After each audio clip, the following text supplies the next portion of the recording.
COVID-19 murder-suicide prevented for mother and son. In Pattaya, Thailand, a potential COVID-19 murder-suicide was prevented when a woman was stopped from killing herself and her young son due to their desperate situation caused by COVID-19. A 35-year-old woman was identified as Dao, a Laotian national, who was crying with her 7-year-old son outside Chuanthong in Pong subdistrict set to carry out a COVID-19 murder-suicide. A group of women spotted them both crying, and Dao told them she was heading to the Maprakan reservoir to drown the both of them.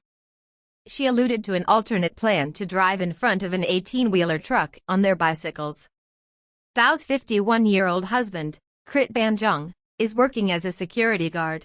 However, she lost her job in the third wave of COVID-19 due to layoffs.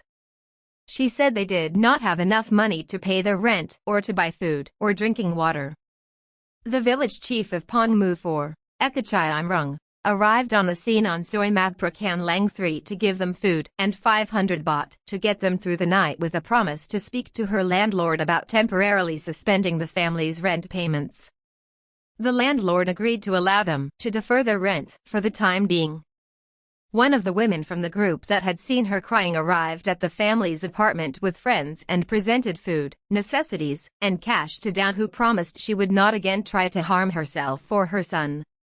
Dao was escorted back to the family apartment at Ban Quan Uanai Mriang, where the following day, Pattaya Mail spoke with her husband, and their son. Krit explained that he had no idea of what his wife was planning when he left for work that day at 5 p.m., although he admitted she had threatened to do it before, feeling helpless to the family's economic situation.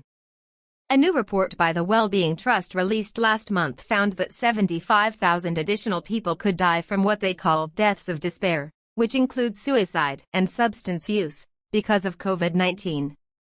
Historically, there is evidence that deaths by suicide increased after the 1918 flu pandemic and after the 2003 SARS outbreak.